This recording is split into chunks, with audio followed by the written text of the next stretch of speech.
want to welcome three vendors. Super excited about this panel because three people who are really, Ray even got mentioned earlier a number of times in how he's using AI. But I'm going to start with Ray Hespen, Property Meld CEO. Ray and I have been buddies for a long time, and he's one of the most well-known vendors in the space. They build maintenance software, so making maintenance more efficient, easier to handle. And then Lindsay Liu was Super. She's the CEO of Super. And then my man Nintin Gupta, who is the CEO of Mason. So I want to welcome the three of you to the show. Thank y'all so much for being here.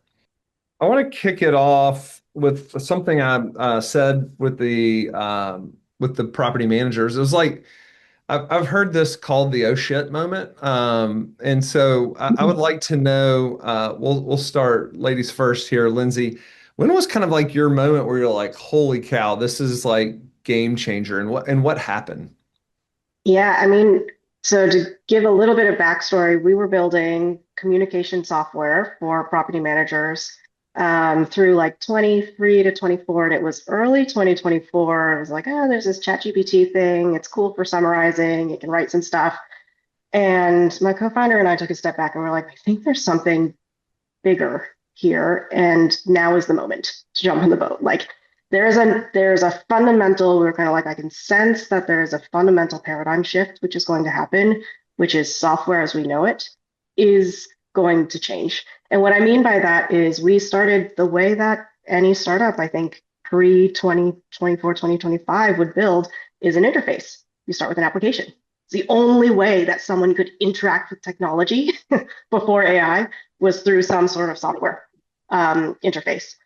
And we were like, we think there's a world where actually all of that goes away and we can just have the most natural interface, which is talk, right? And so the fact that it was conversational first, as kind of the initial use cases that started to get adoption, with AI gave us this idea that there's probably a different way to think about how work gets done and how we can think about building a technology tool in this world. And we just immediately started kind of pivoting our product against that. And today our goal is if you never have to log into our dashboard, that's a win, right? You should only be logging in if you need to check on something, right? You're looking at stats, you want to get a report on something, or you have to change a setting.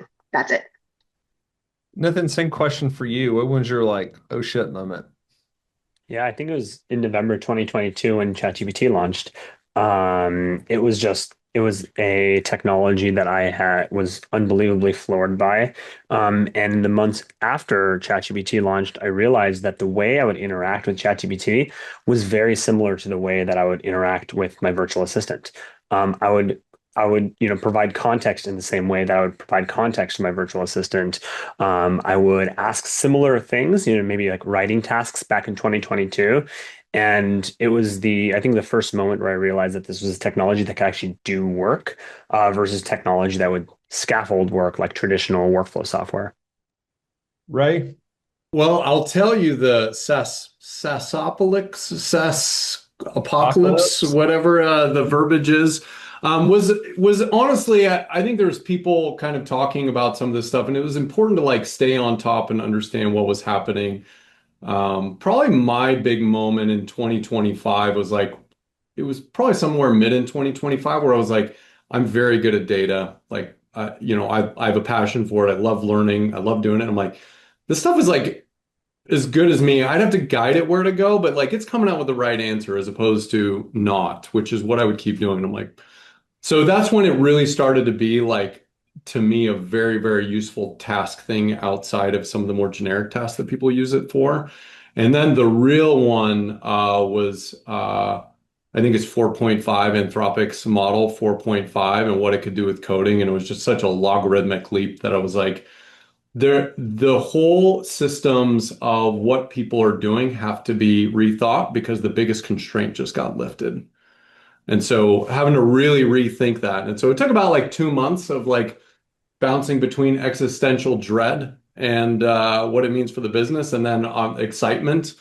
But I would say the beginning of this year when 4.5 dropped, I was like, Okay, this is going to move needles. What are property managers actually using AI for successfully right now? And what are they trying to use it for that's not ready yet? Yeah. I'll just maybe give you an example that we're near and dear to. We work with a company out in Yuba City, and they have a technician who is out in the field all day. And over the last 10 years or so, when he completed a job, he had to open up an app. He had to fill out his time. He had to take pictures of it, answer a bunch of questions, and then submit his work orders via an app, kind of like what Lindsay just said. He doesn't have to do that anymore. He actually ends up just texting with an assistant what he's doing, where he's going, what his plan is. And just kind of like he was maybe texting with the dispatcher, who there isn't a dispatcher on that team, he's able to get his work done. I know that this is meaningful to someone like him because he told me that he once went to the office like 6 a.m. one morning, brought donuts for like the rest of the maintenance technicians, and showed everyone else how he was like talking to this assistant. So I definitely think for certain folks who have that aha moment, like when Ray used the Claude model, this maintenance technician was really using it for communication out in the field with an assistant, but that assistant was AI. Yeah, what I've seen that's really shocking, just to double click on that, is it feels like the user interface is so natural. And that's the cool thing about AI, just as natural as texting back and forth with somebody and how it can contextualize the information. So, um, yeah, any Yeah, follow up on that? yeah. The important thing is that it can do something about the conversation. And I think that's what, Peter and Todd were just referencing, it's one thing to ask a chatbot for something and it produces text back to you. That's what ChatGPT was doing in 2022. It's another thing that if you message your assistant and you say, "Hey, I'm running late for a work order," and then that assistant goes and communicates with the tenant, or it reschedules, or actually takes action in the world. So I think that's probably the meaningful difference that, I think a lot of PMs and a lot of techs are feeling out there. Lindsay, what are property managers actually using AI successfully for right now? Yeah, I mean, obviously the use case we're handling is phones. So I think I joke, I will put money on any property management company's one-star reviews. They're usually going to be about poor response times, right? It's like such a low-hanging fruit thing. It's like if you're not doing a good job with that, there's an application that can help with that. And I think what we're really seeing as far as the success is like start with the low-hanging fruit, like start with the most obvious problems that are every day, every moment problems that are plaguing your team.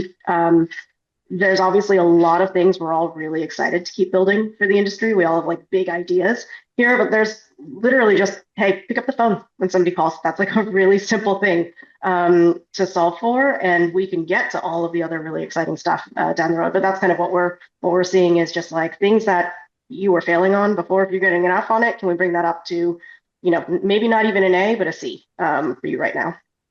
Yeah, that's great. Ray, things you're seeing places you're seeing property managers successfully implement AI. Can I tell you where I find incredibly unsuccessful That'd first? be great. That was the second Okay. part of the question. Thank you.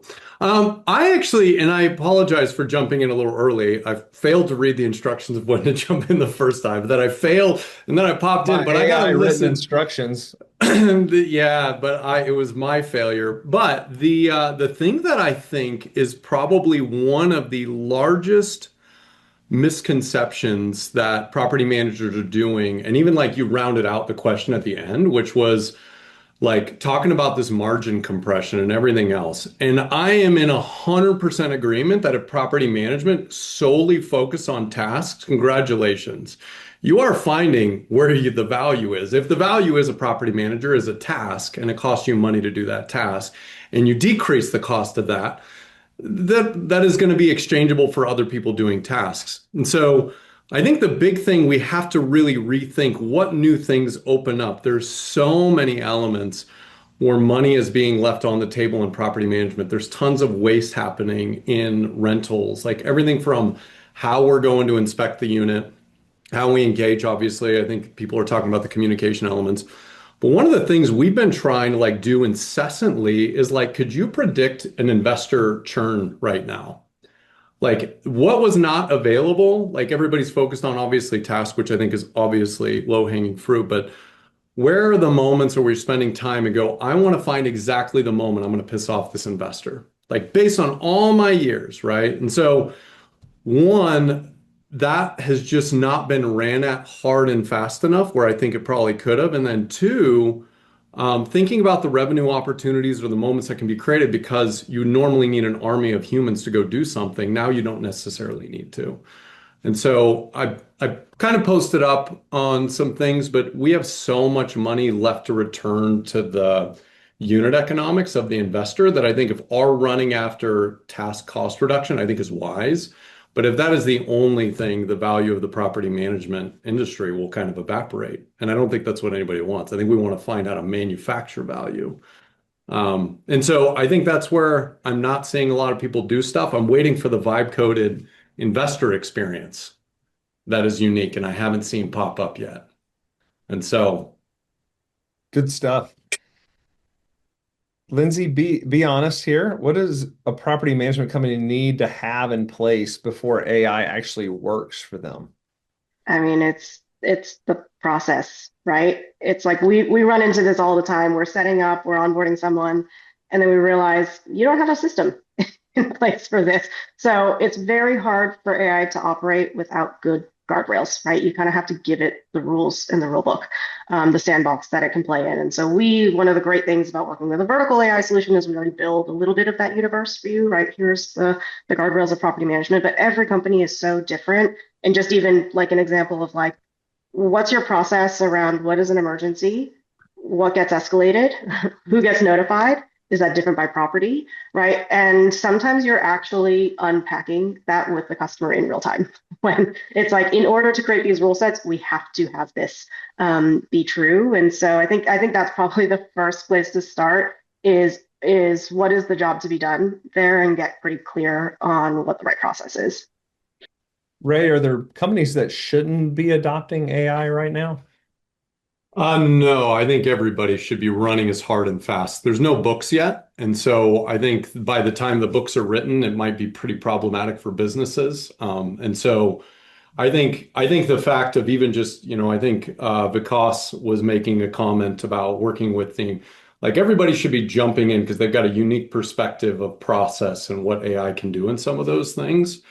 We're starting to even in our own organization, every leader is like responsible for like Q1, we did this thing where they had to take a task and they had to figure out how to reduce it by 80%. And it was really like about putting a milestone in a forcing function to say, you need to go think through this and figure it out. And the magical thing that happens with it, just like Vikas was kind of mentioning with accounting, after you have somebody break through the wall, then the things start going. And it's like, then you got to see who your first principle thinkers are of like, I'm not just going to I'm going to look at this differently. And so I'm a huge fan of that. And I don't know who said it was, the tokens are free right now, and that is 100% the mindset it should be. No one should be building too hard of guardrails on spend. It's just like go out, figure it out. Because there will be a realm where I think culturally you're going to have people that really don't buy in and they don't like it and they don't like how their value is being moved. And they're going to dislike that enough to not want to participate. So everybody should be running after it now. Nathan, for you, what's the most common mistake you see property managers make when implementing AI? I think this is going to play out over the next year or so. So like the jury's definitely out that, anyone who tells you they've been doing AI for, more than a year or so, it's like, everything is new, just like what Todd and Peter and Vikas mentioned. But I guess the mistake that I see is kind of a little bit of what Todd is doing, and Todd and I are friends. So I think that building your own stack of all of these technologies all in-house can potentially become a problem. I think people do need to think about what is their competitive advantage. Like, maybe your competitive advantage is that you are in a location, you have great vendors, you have great maintenance technicians, you have great inspectors, and you need to double down on that part of your business. And if you think about your competitive advantage, maybe your competitive advantage isn't automating the $15 a month, $100 a month X subscriptions that you're paying for that are then going to require maintenance of the software. All software requires maintenance, no matter how good AI gets. And so I think the mistake that I observe folks making right now is thinking that they're going to build these large, intricate, highly complex systems and then manage it forever. Maybe they can do it, maybe they can get there, but it's just a question of comparative advantage. That's a great segue because, yeah, Todd in the first half talked a lot about how he could replace a lot of these SaaS softwares, and he even named off a number of them, Notion and a few others. Lindsay, is that something as a vendor you worry about? Look, I think if what you are is an interface wrapper on a database, you should be very, very concerned, right? That's like if all you are is guardrailing a database and you're making it difficult for people to get access to it. And like I think about like HubSpot, oh my God, like it is the clunkiest, slowest thing possible. Happy to get rid of that, right? When there is some amount of specialty, and we think about this as like our differentiator as building technology, is like, what is the swim lane that you own? What is it that you're really good at? Lean into that really hardcore. For us, that's voice. Like we want to be the leading company for voice AI tooling in this industry, right? And that's a very specific niche to own. Yes, you can get VAPI and you can get 11 Labs and you can roll your own if you want to, but I can tell you that the difference between having it and having it work really, really well is a very large gap. I am though, I think, to Nitin's point there, it's actually really great that everyone is playing around with these things. I think everyone has to go through this learning cycle in this moment, right? Try it, see what breaks, see what it means to actually have to maintain, to have to take feature development ideas from your team and actually implement that to auto scale your technology, right? As your usage grows, like that's a great way to have appreciation for what you're actually paying for. I've done like a few pottery classes and I think like before taking pottery, I was always like, who would pay $50 for one plate? After you take the class, you're like $60. So hard, impossible to make 6 plates exactly the same, right? And so I think there is actually a moment where this is actually going to be a great unifier for all of us.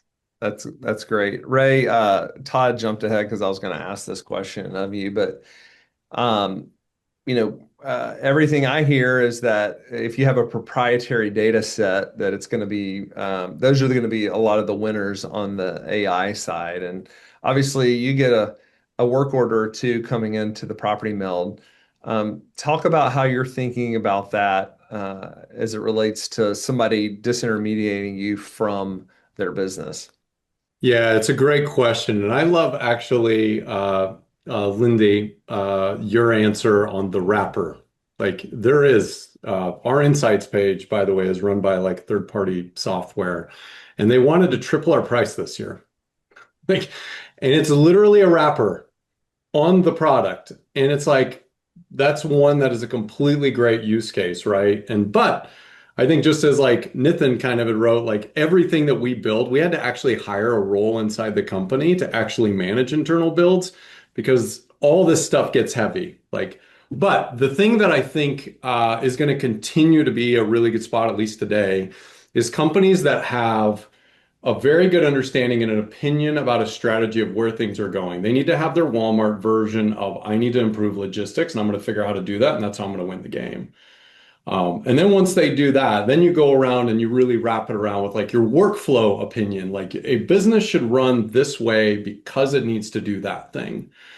And then after that, there is the humanity. How do you get human beings to do different things? One technician might be, is kind of, Nitin was kind of talking about, it's like really nice to do a fall call. And then you got a dispatcher who's got 9,000 and you have to figure out how to like get human beings to still interact with technology. And then what you end up creating, which I think for anybody is really good, is either a network of humans or a network of information.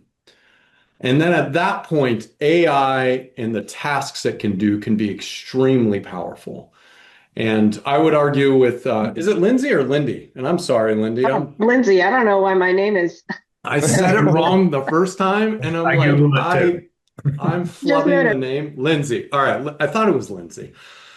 I think HubSpots are safe. Like Like, God bless the people that want to go figure out large scale CRM management. I think they're safe, but I do think there's going to be a lot of things. I think just complete agentic wrappers would be a really scary place to do. But I think as long as business operators can have an opinion on what they're going to do that's unique, they can figure out a workflow that is opinionated, and then they can keep building that. I think that's going to be the winners long term. But there's been a lot of software companies that have not had an opinion on strategy, not had an opinion on how you should run your business, not had an opinion on how human beings interact. And if you don't have that, like your disintermediation risk is incredibly high. Ray, we had a follow-up question from earlier. Marjorie would like to know, can you expound more on the investor churns? What you meant by that? Yeah, so in property management, one of the biggest challenges is like hanging on to investors. And most people in property management don't probably realize this or appreciate it. Property management businesses operate very similarly to recurring revenue software businesses. If you hang on to customers, it's so much easier to grow. The amount of money you can spend getting a customer is really high. And in our largest problem in property management is the fact that 25% of them will leave every single month. It is very expensive to stay. And so the whole thing is like we've come out with studies around maintenance costs to investor churn, amount of maintenance activities to investor churn, SAT to investor churn, a lot of different things there. And the whole thing is there's so much more information that every property manager, how they interact with somebody, how frequently they do, when does the bad thing happen, and when somebody can do that. We're even doing on our own modeling right now. Our biggest challenge as a vendor is change management with our customers. This is the hardest thing. And what we're actually building is to try and find early cues of change management tolerance using all the data from our ticket management, our usage metrics, everything else, just to get an idea of who needs to have their hand held a little bit more and who can we not. And so in property management, there's a huge opportunity to go find which ones are going to be really good long-term customers that are savable and which ones might have actually indicators that they're never going to stay for longer than a year. So, you know, you might do that. And so there's a lot of data that's from all these disparate sources that was going to be heavy for every property manager to figure out. And a lot of people could, I think, start taking some very good stabs and starting to create churn risk indicators that has not been really possible in the past. Not without Nathan, massive amounts of money. Nathan, I'm gonna go to you. We talked about this in the previous panel, but um, straight up question to you: are your products designed to replace people or augment people? They're definitely designed to replace some types of work. Uh, so there is administrative work that we believe is being replaced. And that's just like a function of what technology can do today. We also observe that the most productive customers that we work with have always had a problem with this type of work. I'll tell you a story of a company out in Sacramento. Where they have their maintenance coordinators, PMs, visit and do inspections 2 days a week. And they have to like really push their team to get out in the field and do inspections 2 days a week. And the reason is because when they're out in the field, their phone is blowing up, their email is blowing up, they're getting their appfolio, like, tasks are, piling up. They get really stressed. There's all of this administrative workload that's on their plate. And by the way, this has been happening for more than a decade. The owner of this company has had a problem with this for more than a decade, but he's always pushed to try to get their team out into the field.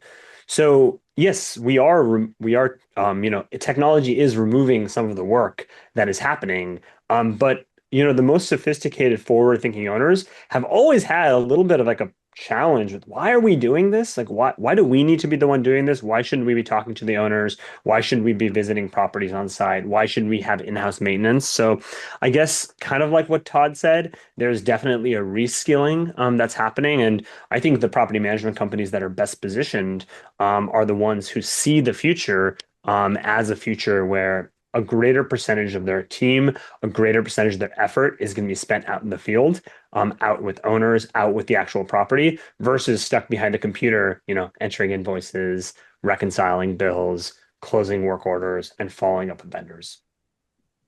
Awesome. Lindsay, same question for you. Are you designing your software to augment people or to replace people? Yeah, at this moment, we're really looking at augmenting. I think that's the nascency curve that we're at with AI. I think it's also, frankly, the comfort curve that customers have here. And I think when you look at this business and kind of the opportunities for AI, we've talked about like there's top line and there's bottom line opportunities, right? So there's opportunities to create more efficiency. Potentially, you can reallocate some staff, right, into different types of roles. I think that there's also the top line of what are the things that if you really take a step back and say, these are the activities that drive the highest value for my business, is my team spending 80% of their time on that? No, they're probably stuck on the tasks that are the lowest value because of the really repetitive high volume things.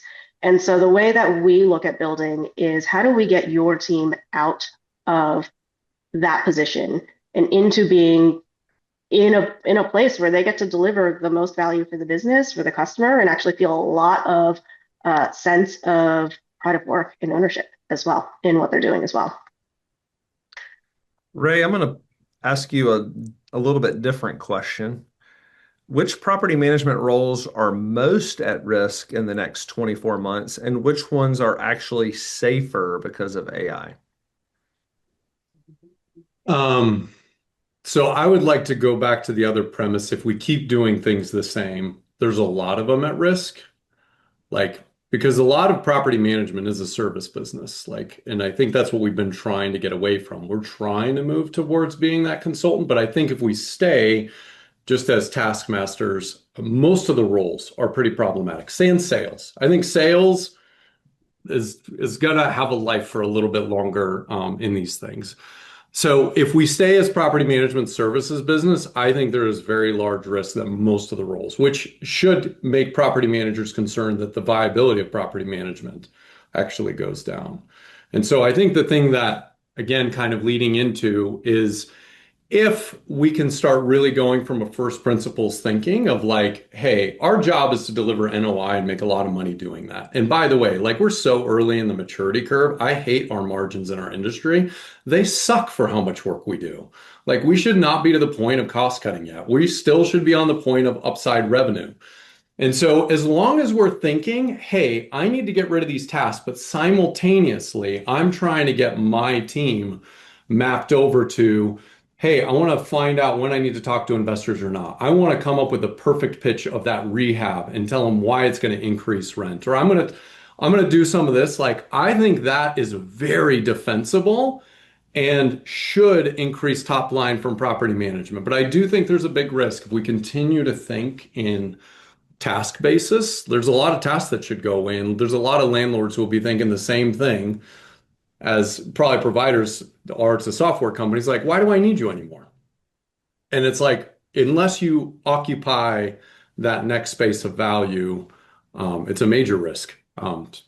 Lindsay, is there a version of where AI actually makes property management a better job for people who would stick around? Or is that just something vendors will say to make the transition more palatable? Very, very similar question to your earlier one. Yeah, look, I think yes, there are a lot of things that are, I mean, I'll tell you, we look at tens of thousands of calls every week, and I'm like, I cannot believe people talk to their property manager like this, right? I'm like, I cannot believe what they're going through. It is insane. Yeah. So there's a component of this, which is, hey, if we can shield you from that, right? And AI can be the outlet that someone just wants to scream at for 10 minutes. Great. And by the way, we've seen those calls, right? Come through. And I've seen the rage texts that come through as the follow-up to it. And the best part is that we actually had one customer, I was like, and we were going through some of the latest updates, rage text, rage text, rage text. I'm going to leave you a bad review. I'm going to leave you a bad review. And then it ends with, it's resolved. Thanks. Figured it out. So, let people kind of have that outlet. I think there are things like that where it's like sometimes people just want to scream into the void and it's there. for them for that. And that's the thankless part, right, of this job. I think the other component that we really see is this is a 24/7 job. This is not, it's like there's a desk job component to it, and then there's the rolling up your sleeves. And like, I'm a landlord, I've been there. You literally have to show up at midnight to figure out why the sewage pipe is overflowing and clean actual shit right off the floor. And so there is that moment that's happening as well that we think we can make the handling of that, what gets escalated, when you get notified, being able to have peace of mind, right? I think that costs something as well. All right, I'm gonna shift the conversation. You know, as a property manager, one of my biggest fears is like this AI thing leaves me behind, right? It's Evernest gets left in the Stone Age while everybody else is iterating on AI.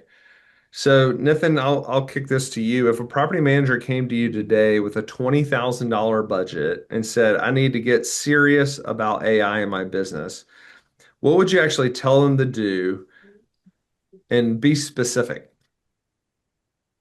Yeah, I would say maybe bank the $19,000, $980, and keep that in like an interest-bearing account, and then spend $20 on an Anthropic subscription, and use Claude Cowork. I think the most discerning buyers of technology right now, and Todd, you're not going to like this, but the most discerning buyers of technology right now are the ones who are close to the edge. I'm not saying don't ever buy technology. I'm saying get close to the edge, know what is, be a discerning buyer, understand the difference between something that's been bolted on and something that is, truly AI native, and then make your decision about what you're going to buy. Like your business, you have PMAs with every one of your owners. Your owners aren't going to leave you overnight. You do not have to be too reactive to what's about to happen. You don't need to sign a big multi-year enterprise agreement. I'm not telling you to do those things. Like educate yourself, get to the edge, be responsive, and then finally think about where your competitive advantage is and invest in that competitive advantage. And then in a year you can talk to us, or in however many months. But buy a $20 Claude Cowork subscription, get familiar with using AI products, become a discerning buyer, and then decide where your business is going to differentiate in the future. How would I think you brought up a good point, and Lindsay talked about this earlier, a wrapper on top of, a database. Like, how do you know what is native AI? Like, why is that important? Because I think a lot of PMs are like, I have a problem. This company solves my problem. There's 7 companies that also solve this problem. This one costs X per unit. Like there's different variable kind of costs in there, but how would you, when they're thinking about different vendors, different problems that they have, like what is important? Because I think all of this is new to a lot of property managers. Rate of change. Anything that is AI native will have a high rate of change, because they're using the tools that Vikas was mentioning. They're built on infrastructure that allows them to change quickly. So, and this is also why I say don't actually rush into this decision. Take the demo, and then maybe take a demo in 3 months and see, hey, what's changed? Could they actually deliver on what I asked them? Maybe make a bunch of requests in the sales conversation, and you say, hey, I will only work with you if you deliver me these 4 things. Back in the day, that wasn't possible. You would get on the phone with a software vendor and you'd say, I need these things, and they say, too bad. Like I've got this is what I offer. Today, make a bunch of requests, and a true native company will say yes to those, and then if they deliver on them, you know what they're actually doing. All right, same question for you, Ray. I got 20 grand. What do I do? How do I get started? So I'm gonna go back. Could I throw a little bit of I'm gonna throw a little bit of spike in the punch bowl here. This is my show, Ray. You can't have I it. know. I'm gonna say the $20,000, but I Go think this ahead. Go comes ahead. back to I think Nathan, I'm in agreement with the aspect of go and push it to the edge and figure it out. The thing that I don't agree with is so we have a core value of Property Meld. It's called a loyalty, and the customer is not always right, but the problem is always real. And that's really important because we've got asked to do a bunch of dumb shit, and we've said no to a lot of things that could have been very catastrophic for the business. And this comes back to having a strategy, workflow, all that. And I think my point about saying that is I think property managers have got to get a lot clearer on what they want to accomplish, like from the strategic narrative of what they want to accomplish as the business. And software partners or technology partners, builder partners, consultant partners, whatever, should be helping facilitate to get there. I think property managers are spending time trying to figure out, they're dealing with investors, trying to get more people in, all that sort of stuff. They're going to ingest a lot of information. They should figure out and leverage how do they get more information out from the market. So if I had a $20,000 budget, though, I probably would agree with Nintin, though, in the aspect of like, you should understand it because I will tell you there's a lot of people getting bamboozled right now. And because we're in such a sentiment-based industry where it's like, how do I feel as opposed to what are my financial outcomes of technology? That's going to continue to be until we get to the point where people can like benchmark different stacks and how their performance of their business is running. And so it's really hard to discern. We had a lot of people that made some jumps for some promises of what could be done. And I didn't understand it because it was like, theoretically, I don't get how that's even possible. And people have to go do it. But once you go into AI and you go and play around with it for yourself, you start to understand the real opportunities, the real limitations, and that makes you a very much more educated buyer. And you should challenge the salespeople. If they don't know why they're special and pretty and they fall flat on some basic questions, it's a bad thing. So 20 grand though, I don't know if I could spend 20 grand. I'm having a hard time spending 20 grand on Claude credits. And Todd was giving me a grief. This is a lot. You're going to spend a lot of money. So one thing, if you can do anything, take anything away from this whole 2 hours, I keep hearing this over and over again. It's like, just get started, just try it out. Like, don't be scared to log in and ask it questions. And I think that's the important thing people coming out of this should. So I appreciate that, Ray. And I think Nathan said also agreed it would make a better buyer. Lindsay, I've got $20,000 in my pocket. Actually, I have 19,980 because Nathan only made me spend God damn it, $20. Nathan. Yeah. Taking the $20 away. What do I need to do to get started? Look, I actually think it wouldn't be that hard to blow 20K on a few tools. There's a lot of options out there today, right? I feel like if you had asked this question even 6 months ago, it would have been like, everyone's just kind of like, I need an AI thing, and they're just willing to spend money on it, right? I think what I've seen sharpen in that period, which is awesome, is people are crisper about the problem they're trying to solve. They're like, I need an AI for this, because they're realizing that there are actually differences. It's not just I have AI in my business, right? But it's like I have an AI for maintenance, I have an AI for field work, I have an AI for front desk operations, right? So they're all unique things. And I think Ray's talked about first principles. We talk a lot about jobs to be done as the framework that we use there, which is just peeling back the layers of the onion to kind of say, what is the problem you are trying to solve? And then go look for the right solution. Don't just go looking for anything that says they have AI on it.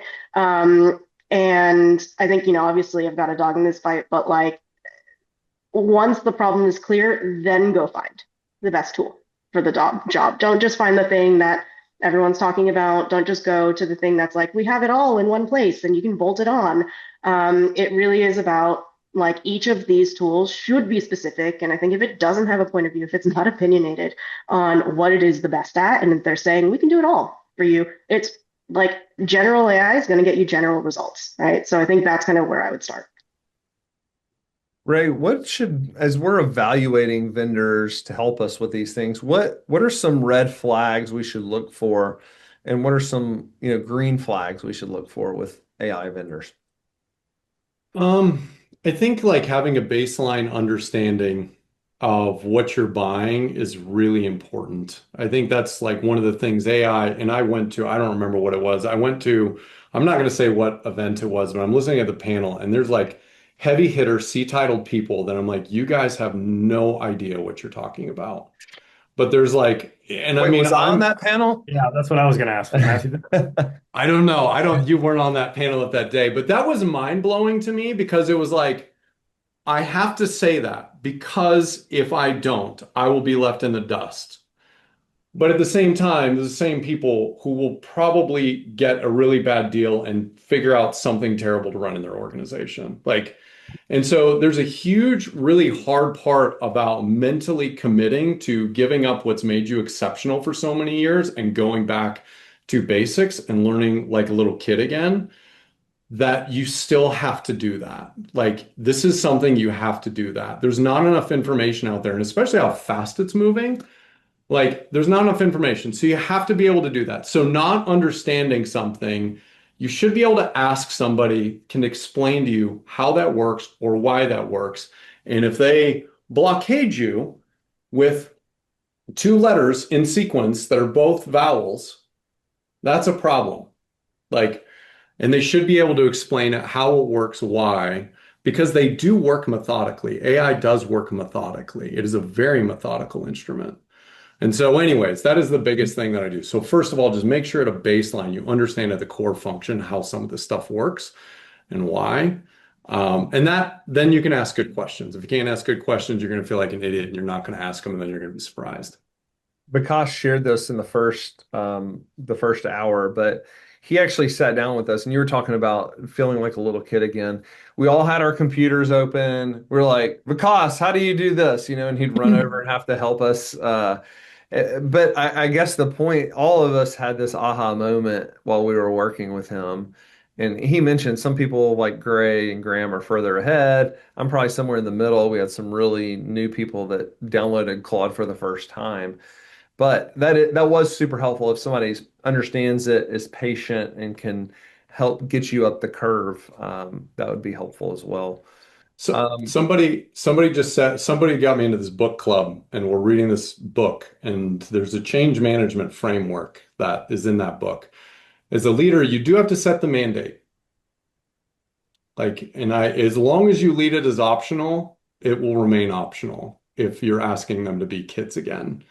And the least you're willing to accept is the most you can expect in this. And so if anybody really wants to be there, like, you have to set the mandate. Anyway, somebody got me in a book club that referenced that at the beginning. I'll tell you something that's interesting. We are allowing our team to build these gems in Gemini, which is it's basically, Vikas mentioned it earlier. It's basically like a framework that Gemini works through. Like, you give it context that it always remembers. And we basically went to our senior leaders and we said, "Hey, we want to help you build these." And we had one or two people raise their hand. And then we came back and showed them how those gems worked, and a few more people got excited. It's like the flywheel, right?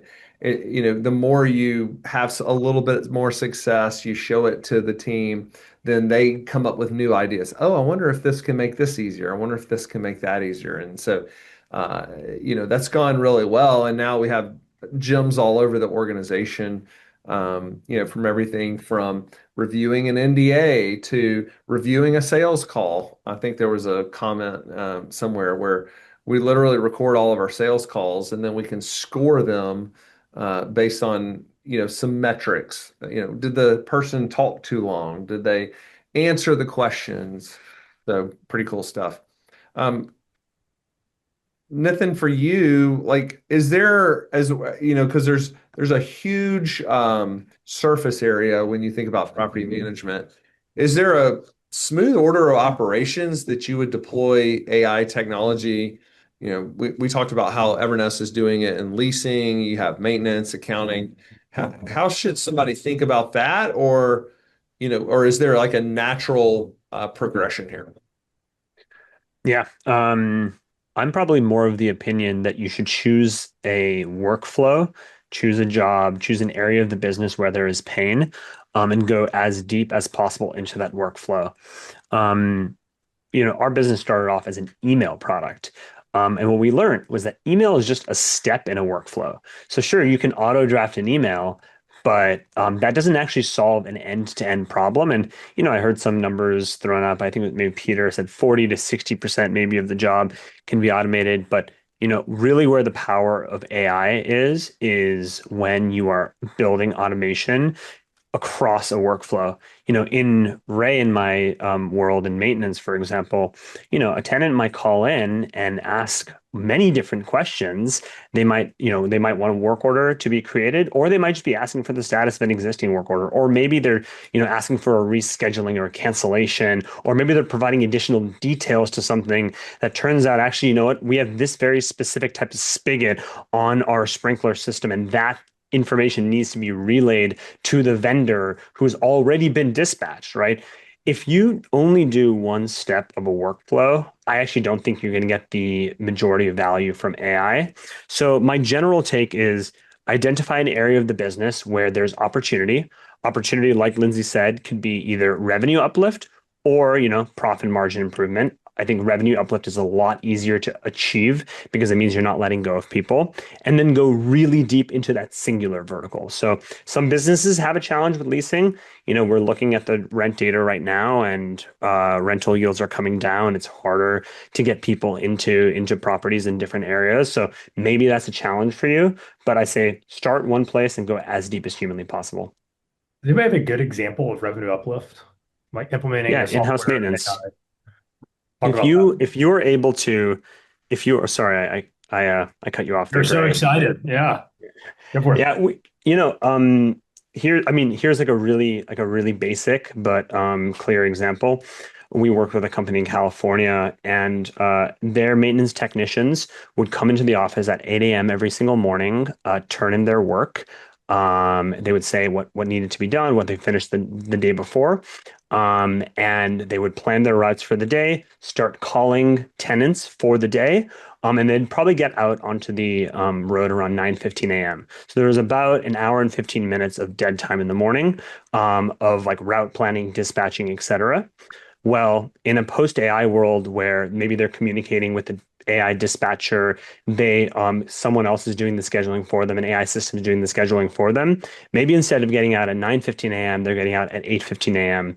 That's an hour more of work opportunity per day for those technicians to bill, and to kind of be more productive. And that's like direct revenue uplift for a business. So I think that's kind of like one clear area, which is if you have value added services via something like in-house maintenance, AI can be meaningfully productive for you. Sure, I'll jump in there as well. I think obviously on the leasing side, when you're seeing days on market stay kind of extended as they are now, I think Matthew, I heard you say earlier in the first half of this that you all are having basically because the inbound side is reduced, you're able to now have your teams focus on the outbound. We're actually rolling out outreach agents now, so AI that can do proactive outreach for you. So you get a lead that comes in. And right now, that is someone's job to either enter that guest card into the right place to make sure that they're actually reaching out. Why not just have AI be that first point for them, even if it's just setting the expectation to say, we're so excited, we're going to have someone from our team reach out. Here's the link, right? If you want to start it on your own. And so we're looking at opportunities where it's like, we're again starting from an F, right? It's like, we don't even have time to do any of this stuff before. Can we actually get you up to a better place with that? And just to clarify what Lindsay's saying, like if it's an F, like you're not making these calls. So if it's between them you not answering the phone or you not making the proactive callback, there's no risk in an AI agent being the one that's calling. So it makes total sense. All right, Lindsay, I'm going to stick with you, and I want everybody's version of this.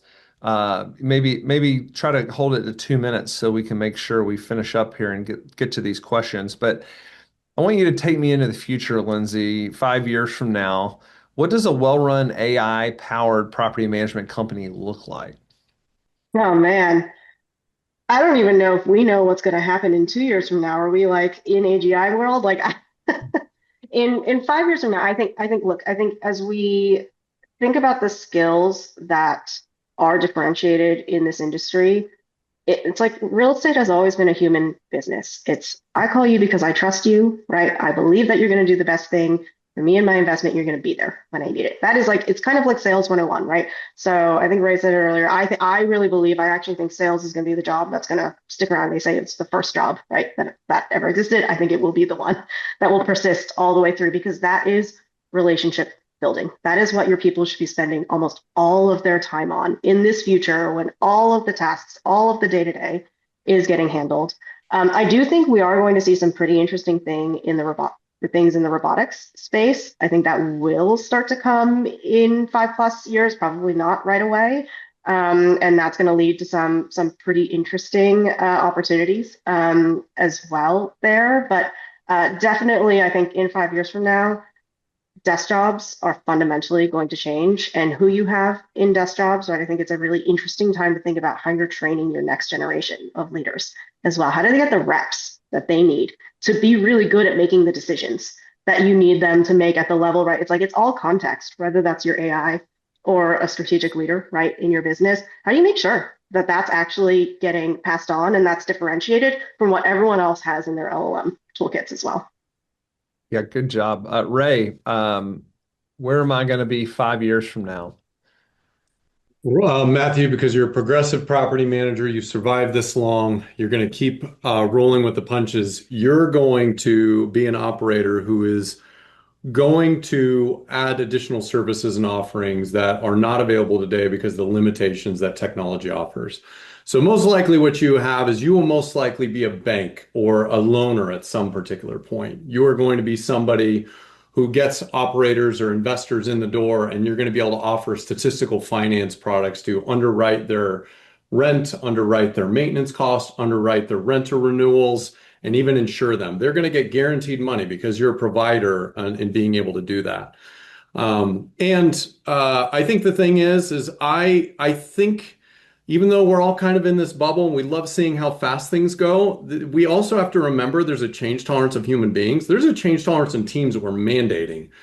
Like if you go out into the world outside of some of these circles and you go, what are you using for ChatGPT? Be like, I haven't used it yet, or man, it's their Google search now. And that's where they're at.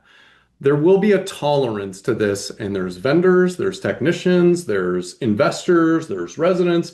And so we've got to try and map this equally almost at the same time. But the thing that's safe, the thing that I think is 100% safe, is we're going to get really good at optimizing the output of a rental property, like financially, significantly. And two, we're going to have way more products and service offering that are going to make people a lot of money. So we're going to finally get to that margin everybody wants. And we're going to reduce that investor churn that makes this a much more growing and faster growing business. And it'll be a more positive job too. Ooh, I love So that picture of the future. yeah. Less churn, more positive. Nintin, 5 years from now. Yeah. I think in 5 years from now, we're going to see homes that are better maintained. You're not going to see emergencies that go unresponded to. That's what AI enabled property management is going to look like. You're going to see probably lower vacancies. You're not going to have, like Lindsay mentioned, you're not going to have homes that just are going unrented because no one is reaching out to the millions and millions of tenants who are really good fits to live in those homes. You're going to see fewer people in centralized offices. You're going to see more people in the field. You're probably going to see fewer folks in countries outside of the United States servicing customers here in the United States. You're going to see fewer people who are logging into portals and typing in updates and closing out work orders.